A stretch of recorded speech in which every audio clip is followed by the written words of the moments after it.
नमस्कार, अनादि टीवी देख रहे हैं आप और मैं हूं आपके साथ नैन्सी शर्मा। तो सत्ता के महासंग्राम में आज बात करेंगे रायगढ़ लोकसभा सीट की, जहां 25 साल से जीत का इंतजार कर रही कांग्रेस अब छत्तीसगढ़ की 11 लोकसभा सीटों में से रायगढ़ की अगर बात करें तो यहां रायगढ़ एक महत्वपूर्ण लोकसभा सीट है। रायगढ़ लोकसभा सीट पर तीसरे चरण में 7 मई को मतदान है। इस सीट पर बीजेपी प्रत्याशी राधेश्याम राठिया और कांग्रेस से मेनका देवी सिंह के बीच मुकाबला है। साल 1962 में अस्तित्व में आई रायगढ़ लोकसभा सीट के लिए अब तक 15 बार आम चुनाव हो चुके हैं। इस सीट पर साल 1999 के लोकसभा चुनाव से लेकर साल 2019 के लोकसभा चुनाव तक लगातार 5 बार बीजेपी का कब्जा रहा। इस बार यहां की सांसद गोमती साई ने सांसद पद से इस्तीफा देकर विधानसभा चुनाव में किस्मत आजमाई थी। वो पत्थलगांव विधानसभा सीट से 2023 में चुनाव जीत गई। इस सीट पर 7 बार बीजेपी, 6 बार कांग्रेस और 1 बार आरआरपी और 1 बार बीएलडी ने जीत का स्वाद चखा है। इधर छत्तीसगढ़ के गठन के बाद आज तक इस सीट पर कांग्रेस चुनाव नहीं जीत पाई। रायगढ़ संसदीय सीट से राज परिवार के 5 सदस्यों ने प्रतिनिधित्व किया है। साल 2019 में हुए लोकसभा चुनाव में रायगढ़ सीट से भारतीय जनता पार्टी की उम्मीदवार गोमती साई ने जीत दर्ज की थी। गोमती साई को 6.58 लाख वोट हासिल हुए थे, तो वहीं दूसरे स्थान पर रहे कांग्रेस के लालजीत सिंह राठिया को 5.92 लाख मत मिले थे। तीसरा स्थान बीएसपी प्रत्याशी इनोसेंट कुजूर को मिला, उन्हें 26,956 वोट मिले थे। अनुसूचित जनजाति के लिए रिजर्व रायगढ़ लोकसभा में 8 विधानसभाएं आती हैं। इसके अंतर्गत 2 जिलों रायगढ़ और जशपुर की ये कुल 8 विधानसभा सीटें हैं, जिसमें जशपुर जिले की 3 विधानसभा और रायगढ़ जिले की 5 विधानसभा शामिल हैं। जशपुर जिले की जशपुर, कुनकुरी, पत्थलगांव विधानसभा शामिल है, तो इधर रायगढ़ जिले की लैलूंगा, धरमजयगढ़, रायगढ़, सारंगढ़, खरसिया विधानसभा शामिल है। रायगढ़ लोकसभा सीट में ग्रामीण आबादी का प्रतिशत 85.79% है। कुल आबादी में आदिवासियों का हिस्सा 44% है, जबकि अनुसूचित जाति की आबादी 11.70% है। रायगढ़ लोकसभा अंतर्गत आने वाली 8 विधानसभा सीटों में जशपुर की 3, रायगढ़ की 4 और सारंगढ़ बिलाईगढ़ जिले की सारंगढ़ विधानसभा सीट शामिल है। इसमें जशपुर की तीनों और रायगढ़ विधानसभा में 2023 के विधानसभा चुनाव में भाजपा ने जीत हासिल की थी, तो वहीं रायगढ़ जिले की 3 अन्य विधानसभा सीटें कांग्रेस के पास हैं। इसमें धरमजयगढ़, लैलूंगा और खरसिया शामिल है। इधर रायगढ़, सारंगढ़, बिलाईगढ़ जिले की सारंगढ़ विधानसभा सीट भी कांग्रेस के पास है। इस प्रकार इस लोकसभा सीट की 8 विधानसभा सीटों में से 4 बीजेपी, 4 कांग्रेस के पास हैं। तो इधर रायगढ़ जिला आदिवासी बहुल है, जिले में राठिया समाज की बहुलता है। धरमजयगढ़, लैलूंगा और खरसिया में राठिया समाज के लोग अधिक हैं और ये तीनों विधानसभा सीट कांग्रेस के पास हैं। यहाँ सारंगढ़ राज परिवार का प्रभाव रहता है। इस बार रायगढ़ लोकसभा सीट पर कांग्रेस भाजपा की जीत का सिलसिला तोड़ेगी या भाजपा की जीत का रिकॉर्ड बरकरार रहेगा। आज इसी मुद्दे पर बात करेंगे, पहले कुछ प्रतिक्रियाएं सुनते हैं। देखिए, रायगढ़ लोकसभा ही नहीं बल्कि छत्तीसगढ़ की जो 11 लोकसभा सीटें हैं, इन सीटों पर कांग्रेस कहीं मुकाबले में दिखाई नहीं दे रही है। बावजूद इसके बीजेपी हर एक चुनाव को बड़ी गंभीरता के साथ में लेती है। हम विधानसभा चुनाव जीतने के दूसरे दिन से ही लोकसभा चुनाव की हमने तैयारियां प्रारंभ की थी और मुझे लगता है कि रायगढ़ सीट तो बहुत अच्छी सीट है। एक आध 2 सीटें जिस पे कड़ा मुकाबला है, लेकिन रायगढ़ सीट को हम बहुत आसानी के साथ, पहले भी हमने रायगढ़ सीटें जीती है, तो मुझे देखिए मार्जिन का विषय नहीं, हम बड़े अंतर के साथ में जीतेंगे। ये कहना कि हम इतने लाख से जीतेंगे, 2 लाख से जीतेंगे, 5 लाख, विषय ये नहीं है। विषय आज की लोकसभा चुनाव में है कि अंतर की जो राशि है वो कितना बढ़ाया जाए। चुनाव तो जीतना ही है, लेकिन आज माननीय मोदी जी का यह आह्वान है, सबसे पहला आह्वान तो है कि देश का प्रत्येक मतदाता वोट करे और वोट करने के बाद बीजेपी को आशीर्वाद दे। मेनका देवी सिंह काफ़ी सेवाभावी चिकित्सक हैं, कांग्रेस की बहुत पुरानी कार्यकर्ता हैं, बहुत सक्रिय कार्यकर्ता हैं, मृदुभाषी हैं और क्षेत्र में उनकी पहचान है, उनकी पारिवारिक राजनीतिक पृष्ठभूमि है। तो भारतीय जनता पार्टी के प्रत्याशी के मुकाबले जनता उनको बेहतर समर्थन दे रही है और हमें पूरा भरोसा है कि मेनका सिंह बड़े भारी अंतर से चुनाव जीत रहे हैं। बीजेपी दावा कर रही है कि बीजेपी रायगढ़ लोकसभा सीट जीत रही है, इस पर आपका क्या कहना है? अब भारतीय जनता पार्टी रायगढ़ में बहुत बुरी तरीके से पराजित होने वाली है। काफ़ी लंबे समय से रायगढ़ का प्रतिनिधित्व भारतीय जनता पार्टी के नेताओं ने किया, लेकिन यह क्षेत्र उपेक्षित रहा, विकास कार्यों के लिए उपेक्षित रहा। रायगढ़ जैसे क्षेत्र जहाँ पे कि असीम संभावनाएं हैं आर्थिक गतिविधियों की, लेकिन सांसद की निष्क्रियता के कारण यह क्षेत्र वंचित रहा। तो कांग्रेस अब की बात बदलाव की लहर चल रही है, विशेष तौर पर देश भर में मोदी सरकार के खिलाफ जो एक वातावरण है, उसके कारण लोग अब की बार वहाँ से कांग्रेस के प्रत्याशी मेनका सिंह को जीते। तो आपको बता दें कि रायगढ़ लोकसभा सीट की आज बात की जाएगी और आज हम चर्चा में एक खास पैनल से विस्तृत चर्चा भी करेंगे, लेकिन उसके पहले रायगढ़ लोकसभा सीट से जुड़ी हुई ये कुछ जरूरी बातें आपको हम बता रहे हैं। जहां पर अगर हम यहां आदिवासियों की बात करें, जातिगत समीकरण की बात करें तो 44% कुल यहां आदिवासी वोटर हैं। इसके अलावा अनुसूचित जाति की बात करें तो 11.70% अनुसूचित जाति, ओबीसी और अन्य वर्ग की अगर बात करें तो 44.30% अन्य वर्ग हैं। कुल मतदाता 18,38,547 कुल मतदाता हैं। लेकिन अगर सियासी समीकरणों को समझे सीट के, तो सियासी समीकरण कुछ इस प्रकार हैं कि 1999 के बाद से लेकर 2019 तक, यानी कि लगातार 5 बार बीजेपी रायगढ़ लोकसभा सीट पर अपना झंडा गाड़े हुए है। कांग्रेस हालांकि हर बार कोशिश करती है, ताबड़तोड़ प्रचार प्रसार भी किया जाता है, धुआंधार प्रचार किया जाता है, पूरी एड़ी से लेकर चोटी तक का जोर लगा देती है, लेकिन अभी तक इस सीट को नहीं जीत पाई है। अगर हम देखें तो 15 बार यहां पर लोकसभा चुनाव हो चुके हैं, जिनमें 7 बार बीजेपी तो 6 बार कांग्रेस जीत चुकी है। बसपा का भी यहां पर थोड़ा प्रभाव रहता है, हालांकि बसपा निर्णायक भूमिका में नहीं रहती है, बसपा जीत दर्ज नहीं कर पाती है, लेकिन वोटों की कटौती जरूर यहां पर कर लेती है। इस बार भी कुछ इसी प्रकार का नजारा यहां देखने को मिलेगा, क्योंकि बसपा भी यहां पर दम भर रही है। लेकिन बसपा की अगर हम बात करें तो बसपा किसके लिए वोट कटुआ साबित होगी, किसके वोट काटेगी, ये तो खैर 4 जून को पता चलेगा जब निर्णय सामने आएंगे। फिलहाल आपको बता दें कि यहां पर बीजेपी का दबदबा है। बीते 25 सालों से लगातार बीजेपी सीट पर काबिज है और इस बार भी बीजेपी ये कोशिश कर रही है कि 5 बार का जो जीत का सिलसिला बीजेपी ने बरकरार रखा है, अब उसे 6वीं बार भी बरकरार रखा जाए। खास पैनल हमारे साथ में जुड़ा हुआ है। खास पैनल से आज हम इसी सीट पर चर्चा करेंगे। सबसे पहले परिचय आपका मैं करा देती हूँ। हमारे साथ बीजेपी से एहतराम साहू जी जुड़ चुके हैं, कांग्रेस प्रवक्ता अनुभव शुक्ला हमारे साथ जुड़ गए हैं, तो वहीं वरिष्ठ पत्रकार रमेश पांडे भी हमारे साथ जुड़ चुके हैं। आप सभी का नादिर टीवी में बहुत स्वागत है। सबसे पहला सवाल मेरा रमेश जी आपसे रहेगा, अगर हम रायगढ़ की बात करें, रायगढ़ के सियासी समीकरणों को समझने की कोशिश करें, तो बीते 5 चुनावों से, यानी कि बीते 25 साल से बीजेपी यहां पर अपना झंडा गाड़े हुए है।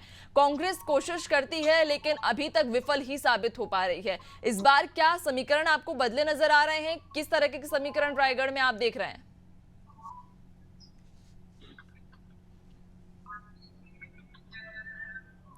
जी जी, आवाज आ रही मेरी? जी आ रही आवाज आपकी। देखिए, रायगढ़ छत्तीसगढ़ की सबसे महत्वपूर्ण लोकसभा सीट है। महत्वपूर्ण इसलिए हो गई है कि इस बार मुख्यमंत्री विष्णुदेव साय जी का ये गृह इलाका माना जा रहा है। जसपुर की कुनकुरी विधानसभा क्षेत्र से विधायक चुने गए हैं और मुख्यमंत्री जी लगातार रायगढ़ लोकसभा क्षेत्र को लेकर के बहुत संजीदा है और लगातार वहां दौरा कर रहे हैं और प्रचार भी कर रहे हैं। और दूसरी बात सबसे महत्वपूर्ण है कि रायगढ़ लोकसभा क्षेत्र में छत्तीसगढ़ के सबसे चर्चित और नौजवान विधायक ओपी चौधरी जी चुने गए हैं और उनको प्रदेश में वित्त मंत्री जैसा प्रमुख महत्वपूर्ण जिम्मेदारी दी गई है। और उन्होंने जो बजट भी पेश किया था, बहुत ऐतिहासिक पेश किया था। और रायगढ़ में लगातार ओपी चौधरी कैंप करके राधेश्याम राठिया जी के लिए प्रचार कर रहे हैं। और राधेश्याम राठिया जी भारतीय जनता पार्टी के एक सामान्य से कार्यकर्ता हैं और भारतीय जनता पार्टी ने उनको लोकसभा का उम्मीदवार बनाया है। रायगढ़ जो राजघराने के लिए बहुत मशहूर है, उस राजघराने से राजा देवेंद्र प्रताप सिंह को भारतीय जनता पार्टी ने राज्यसभा में भी भेज दिया है। इसलिए छत्तीसगढ़ की एक बहुत महत्वपूर्ण लोकसभा सीट रायगढ़ बनी हुई है, जहां पर इस बार जो देखने को मिल रहा है वो कांटे की टक्कर भारतीय जनता पार्टी और कांग्रेस में दिख रही। बाकी और दल का जो उम्मीदवार है उनका कोई बिल्कुल, यानी कि कांटे की टक्कर दोनों ही पार्टियों के बीच इस बार रायगढ़ में है। जिस तरह से आपने भी कहा कि एक सामान्य से कार्यकर्ता को बीजेपी ने यहाँ पर टिकट दिया है, देखने वाली बात होगी कि ये बड़ा निर्णय जो पार्टी ने लिया है वो पार्टी के लिए नुकसानदायक साबित होगा या फिर लाभदायक होगा, ये तो खैर 4 जून को पता चलेगा। चलिए चर्चा की शुरुआत हम करेंगे। सबसे पहले मैं चर्चा की शुरुआत कांग्रेस के साथ ही करूंगी। अनुभव जी, मेरा पहला सवाल आपसे ही रहेगा। बीते 25 सालों से रायगढ़ बीजेपी का अभेद किला बन चुका है। लगातार 5 बार से बीजेपी यहां चुनाव जीत रही है, 6वीं बार भी बीजेपी दम भर रही है, चुनाव जीतेगी। लेकिन अगर कांग्रेस की हम बात करें तो कांग्रेस की क्या तैयारी है? चूंकि एक अभेद किला बीजेपी का, अब इसको भेदने के लिए किस तरह से, किस रणनीति के साथ आप मैदान में उतर रहे हैं?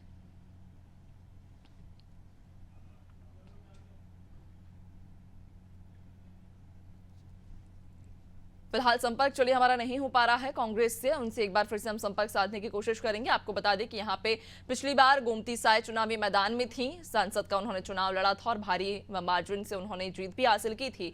लेकिन इस बार अब पार्टी ने अपना प्रत्याशी बदल दिया है। अब पार्टी ने यहाँ पर राधेश्याम राठिया को अपना प्रत्याशी बनाया है। चूंकि गोमती साय जो कि सांसद थी, सिटिंग एमएलए थी, लेकिन उसके बाद अब उन्होंने विधानसभा का चुनाव लड़ा। पत्थलगांव से वे चुनाव भी जीती 2023 में विधानसभा का, जिसके बाद उन्होंने अपने सांसद पद से इस्तीफा दे दिया और अब बीजेपी ने यहां से राधेश्याम राठिया पर भरोसा जताया है। अगर कांग्रेस की बात करें तो कांग्रेस ने मेनका देवी पर भरोसा जताया, उन्हें टिकट दिया है। बड़ा सवाल यही है कि इस बार 25 साल का जो लगातार क्रम बना हुआ है, जो सिलसिला बना हुआ है बीजेपी की जीत का, क्या इस बार कांग्रेस उस क्रम को तोड़ पाएगी, नहीं तोड़ पाएगी, देखने वाली बात होगी। चूंकि इस बार का मुकाबला बेहद दिलचस्प होने वाला है। यहां पर बीजेपी ने अपने एक सामान्य से कार्यकर्ता को टिकट दिया है। लोकसभा का चुनाव उनके दम पर लड़ा जा रहा है। राधेश्याम राठिया को पार्टी ने मैदान में उतारा है। इसके पहले गोमती साय यहां से चुनावी मैदान में थी, जीती भी, और उसके पहले अगर हम बात करें तो लगातार 4 बार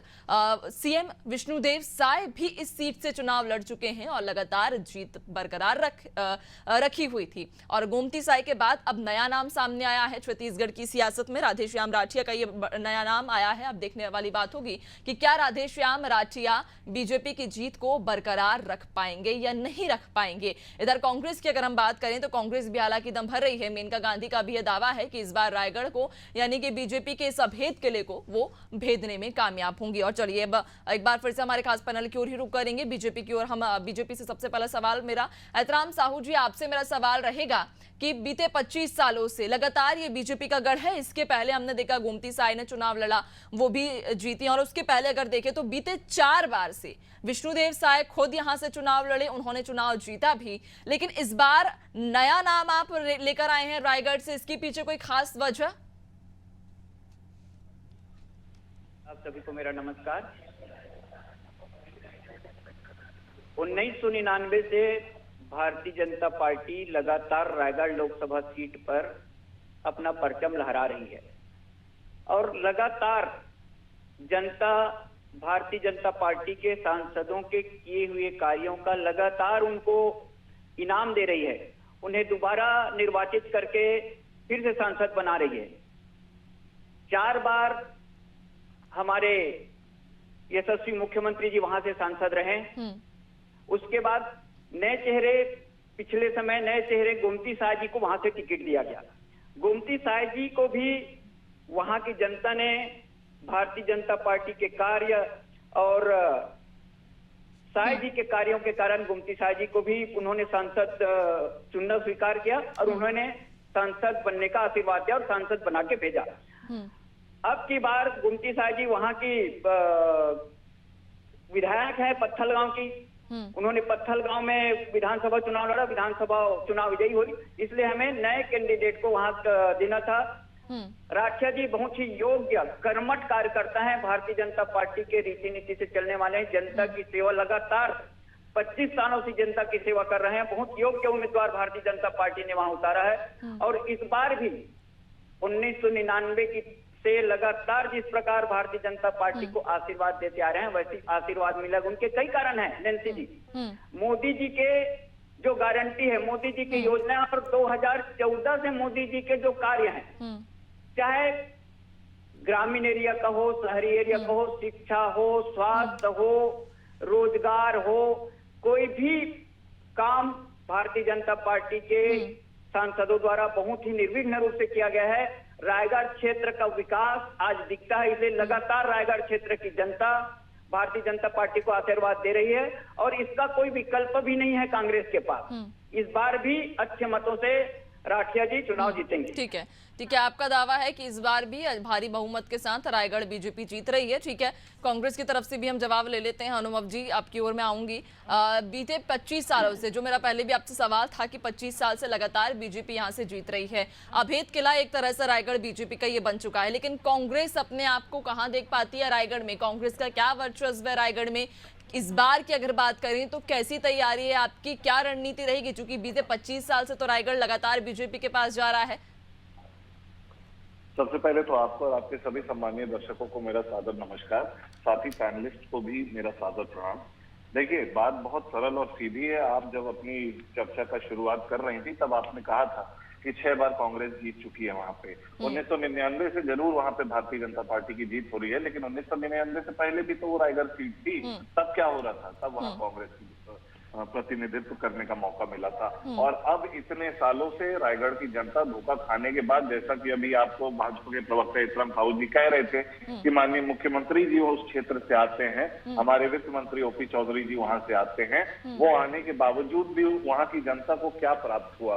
रायगढ़ में असीम संभावनाएं हैं, इतने संसाधन है, वहां विकास की इतनी संभावनाएं हैं जो पूरी एक सिरे से खारिज कर दी गई। क्यों? क्योंकि वहां के जो सांसद हैं वो उनकी जनता के साथ न्याय नहीं कर पा रहे थे। 44% आदिवासी हैं उस क्षेत्र में। 44% आदिवासियों के साथ न्याय करने वाली सरकार कांग्रेस की सरकार थी जो पिछले 5 साल चली।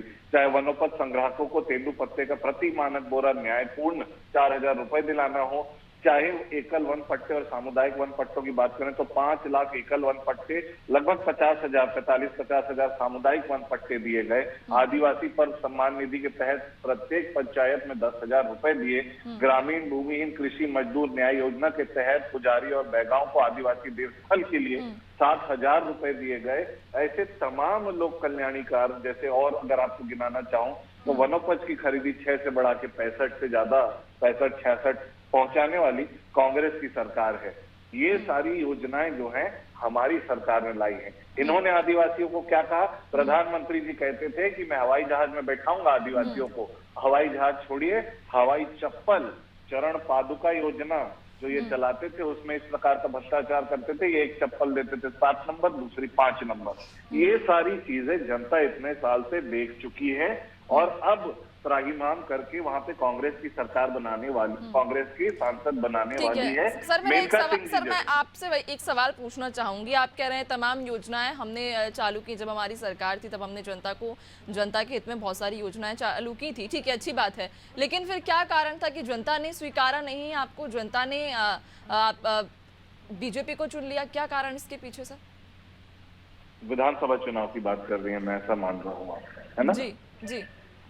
देखिए, विधानसभा चुनाव की बात आप करेंगी तो ये निश्चित तौर पे हमारी जो उम्मीद थी, हमें उस प्रकार से नतीजे नहीं प्राप्त हुए। इसको मैं पूरी विनम्रता से स्वीकार करता हूं। लेकिन इसके पीछे भी भारतीय जनता पार्टी का छल और छलावा और कपट इसके पीछे है। क्योंकि बहरहाल विधानसभा चुनाव हो चुके हैं, जनता ने नई सरकार लाने के बाद 3 महीने 4 महीने में ये देख लिया कि भारतीय जनता पार्टी की विष्णुदेव असहाय की सरकार, असहाय की सरकार, क्योंकि ब्लूटूथ स्पीकर जरूर रायपुर मुख्यमंत्री निवास में रखा है, लेकिन जिस मोबाइल से ये ब्लूटूथ स्पीकर चल रहा है वो दिल्ली में रखा हुआ है। ये जनता देख चुकी है। मतलब आपका कहना है कि सिर्फ एक रिमोट कंट्रोल है विष्णुदेव साय, उनका कंट्रोल दिल्ली के पास है?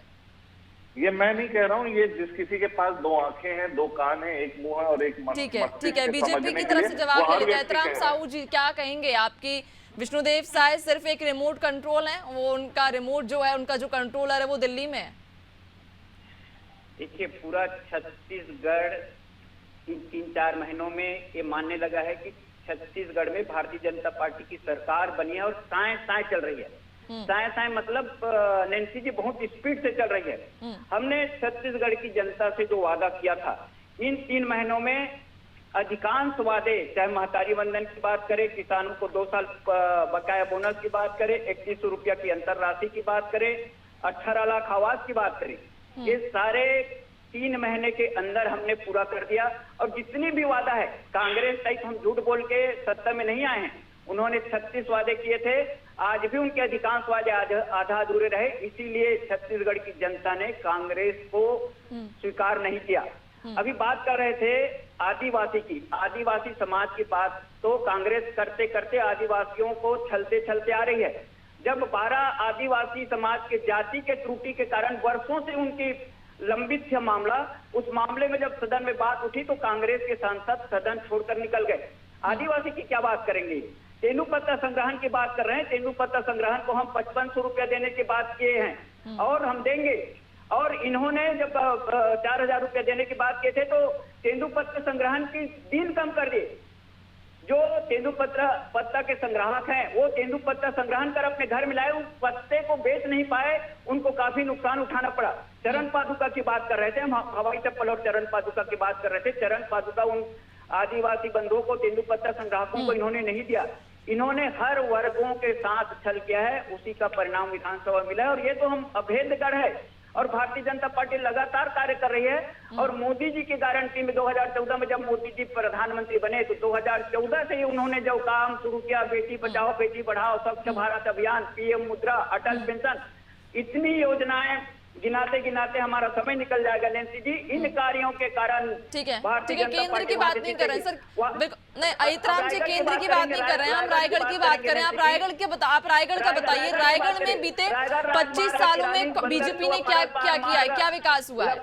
लबकेरा मार्ग, ईबी नदी, वहाँ पे महाविद्यालय, विद्यालय, कृषि महाविद्यालय, सारे शिक्षा, स्वास्थ्य और सिंचाई, सारे विषयों में वहाँ के हमारे जो सांसद रहे, चाहे विष्णुदेव साय जी की बात करें, चाहे गोमती साय जी की बात करें, लगातार उस क्षेत्र को आगे बढ़ाने का काम किया है। इसीलिए लगातार जनता उनको अपना आशीर्वाद दे रही है, उनको अपना जनप्रतिनिधि बना रही है। ठीक है, लेकिन शिक्षा की आप जो बात कह रहे हैं कि शिक्षा का स्तर सुधारा है, लेकिन अगर हम रायगढ़ की बात करें तो अभी भी कई ग्रामीण इलाके ऐसे हैं जहाँ शिक्षा का अभाव है। जी, कुछ जगह हो सकते हैं, रायगढ़ एक बृहद क्षेत्र है, और जितनी इन 10 सालों में और विगत विधानसभा में 15 वर्षों में जितनी शिक्षा स्वास्थ्य में जो कार्य हुआ है, इन 5 सालों में सारा ठप हो गया था। फिर से भारतीय जनता पार्टी के विष्णुदेव साय जी की सरकार बैठी है। मैं पूर्व में ही कहा कि उनकी सरकार साय साय काम कर रही है, किसी भी क्षेत्र को अछूता नहीं छोड़ेंगे, हर वर्ग के लिए काम करेंगे, हर क्षेत्र के लिए काम करेंगे। और रायगढ़ क्षेत्र तो छत्तीसगढ़ के लिए एक गौरव का क्षेत्र है। निश्चित रूप से वो क्षेत्र बहुत जल्दी आगे बढ़ेगा। जितनी भी कामें थोड़ी बहुत बाकी हैं, वो अति शीघ्र पूरा हो। बिल्कुल, यानी कि आप मानते हैं कि अभी पूरी तरह से रायगढ़ में विकास नहीं हुआ है। ठीक है, चलिए कांग्रेस की ओर रुख कर लेंगे। मैं ऐसा नहीं मानता, रायगढ़ में जितनी विकास इन 5 सालों में हुआ है, पिछले 15 सालों में जो हुआ, इन 5 सालों में नहीं हुआ। उनकी फिर से हमको रायगढ़ में तो लेकिन आप ही की सरकार थी ना, रायगढ़ में तो लेकिन आप ही की सांसद थे। साय जी की सरकार है, वो पूरी तरह से पूरे छत्तीसगढ़ के विकास के लिए संकल्पित है। रायगढ़ में तो लेकिन आप ही की सांसद थे ना, गोमती साय। लगा तो विगत 25 सालों से बहुत सारे कार्य हुए ना नैन्सी जी। लाइवलीहुड कॉलेज, पॉलिटेक्निक कॉलेज, शासकीय महाविद्यालय, हॉकी, स्पोर्ट्स, सारूडी, चाय बागान। देखिए चाय बागान कहाँ, हम चाय की बात कहाँ करते थे?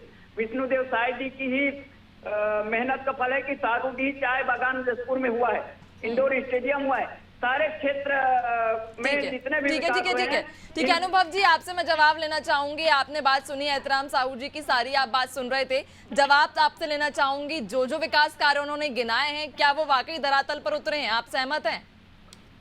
देखिए, मैं बिल्कुल इस बात से इनकी सहमत हूँ जो ये कह रहे हैं कि अभी भी रायगढ़ का विकास नहीं हो पाया, जो इनके मन से सच बाहर आ रहा है। मैं ऐसा नहीं कहा अनुभव जी, रायगढ़ की देखिए, मुझे बोलने दीजिए। हाँ, बोलिए, मौका मिलेगा, विषयांतर मत करिए इसको, मैं जो बोला हूँ उसको। हाँ, तो जहां तक ये कह रहे थे, मैं इनकी बातों को एक एक करके जवाब देता हूँ, बहुत धीरज से, बहुत संक्षिप्त में बताऊंगा। सबसे पहले चाय की बात कर रहे थे, तो मैं आपको याद दिलाना चाहूंगा कि जो मैं योजनाएं गिना रहा था उसमें एक और जोड़ लीजिए। कॉफी का हर्बल स्तर पे, हर्बल रूप से उत्पादन छत्तीसगढ़ की कांग्रेस की सरकार ने किया। जहां तक ये बात कर रहे थे कि इन्होंने 3 महीने 4 महीने की इनकी सरकारों में वादे पूरे कर दिए, तो मैं आपसे पूछता हूं एहतराम साहू जी, क्या आपको 500 रुपए में सिलेंडर मिलना शुरू हो गया है? मुझे तो नहीं मिला। मेरे घर में महतारी वंदन योजना के धन राशि तो प्राप्त नहीं हुई, आपके घर में हुई है कि नहीं मुझे पता नहीं। मंथली ट्रेवल अलाउंस तो मुझे नहीं मिल रहा। उसके सरकार सुधार द्वार जो आपने कहा था, 1000 किलोमीटर की शक्तिपीठ बनाने की बात करी थी, उद्यम नीति में 50% सब्सिडी देने की बात करी थी, 1 लाख जो खाली पद हैं वो 2 साल में भरेंगे। इन मुद्दों पे तो आपकी जो सरकार ने वादे करके आई है, इस पे तो मुझे कुछ भी कदम उठते नहीं दिख रहे हैं। आपके उप मुख्यमंत्री चुनाव के पहले झूठे वादे करते हैं कि 2 लाख तक का कर्जा माफ होगा, उस वादे का क्या हुआ? और जहां तक आप केंद्र सरकार की बात कर रहे हैं कि 10 साल से आपकी केंद्र की सरकार है, तो वो केंद्र की सरकार का भी ब्यौरा बहुत 2 लाइनों में मैं दे देता हूं, क्योंकि केंद्र के बारे में ज्यादा नहीं जाना है। आप संक्षिप्त में दीजिएगा, समय का अभाव है। डबल इंजन की आपकी जो सरकार चली मध्य प्रदेश में, आपने क्या वहां स्मार्ट सिटी बना दी? क्या वहाँ 2 करोड़ रोजगार दे दिए, क्या वहाँ एतराम जी संक्षिप्त में 2 लाइन में जवाब दीजिएगा। पहले मुझे पूरी बात कर लेने दीजिए। और यहाँ पे जो ये 15 साल की सरकार की बात कर रहे थे, 2003-8-13 में इन्होंने बात की थी 500 रुपए बेरोजगारी भत्ता देने की, लघु उद्योग का कर्जा माफ करने की, प्रत्येक आदिवासी परिवार को। अनुभव जी, समय का अभाव है, एतराम जी से भी एक छोटा सा जवाब ले लेते हैं, समय का अभाव है। एतराम जी। नैन्सी जी, भारतीय जनता पार्टी के कथनी और करनी में अंतर नहीं। कांग्रेस जिस प्रकार विगत 5 सालों में अपनी कथनी और आदिवासी परिवार को नौकरी देने का वादा आपने 2003 में किया था, क्या भारतीय जनता पार्टी में कमी ढूंढ रही है। भारतीय जनता पार्टी की सरकार अभी छत्तीसगढ़ में बने 3-4 माह हुआ है और 3-4 माह में हमने ऐतिहासिक कार्य किए हैं और बाकी कार्य हम बहुत जल्दी करेंगे। एक साथ बच्चा पैदा होता है तुमको 9 माह लगता है, तो हमारी अभी सरकार बनी है 3-4 महीना हुआ है। कार्य जितने वादे किए थे हम इस जनता से कभी भी झूठ नहीं बोलेंगे। ठीक है, दोनों ही पार्टियां अपने अपने दावे कर रही हैं। आरोप प्रत्यारोप का दौर तो देखिए चलता ही रहेगा, चूंकि चुनाव का मौसम है और जिस तरह से गर्मी का पारा बढ़ रहा है, सियासत का पारा भी छत्तीसगढ़ में बढ़ रहा है और देखने वाली बात होगी। देखिए, आरोप और प्रत्यारोप का दौर तो लगातार जारी रहेगा ही। एतराम जी और अनुभव जी, समय का अभाव है, चर्चा को यहीं विराम देंगे। आप दोनों का ही बहुत शुक्रिया अनादि टीवी से जुड़ने के लिए भी और चर्चा के लिए भी। और जिस तरह से हमारे साथ में वरिष्ठ पत्रकार भी जुड़े हुए थे, रमेश पांडे, उन्होंने भी हमें तमाम वहां के समीकरण समझाए थे। सर, आपका भी बहुत शुक्रिया अनादि टीवी से जुड़ने के लिए। तो आज जो राजगढ़ जो लोकसभा सीट है उसको लेकर चर्चा की गई और दोनों ही पार्टियों की ओर से जिस तरीके की बयानबाजी सामने आई है, हालांकि कोई स्पष्ट डिबेट का कोई निराकरण नहीं निकल पाया है, क्योंकि लगातार दोनों ही पार्टियां एक दूसरे के ऊपर आरोप और प्रत्यारोप की बौछारें लगा रही हैं। जहां जो होड़ लगी हुई है, योजनाओं का श्रेय लेने की होड़ दोनों ही पार्टियों के बीच में मची हुई है। खैर, देखने वाली बात रहेगी। 25 साल से लगातार ये सीट चूंकि बीजेपी के कब्जे में है, अब इस बार क्या वहां के समीकरण बनेंगे, क्या कांग्रेस सेंध लगा पाएगी या नहीं लगा पाएगी, देखने वाली बात रहेगी। फिलहाल इस खास बुलेटिन में इतना ही। बने रहिए अनादि टीवी के साथ। नमस्कार।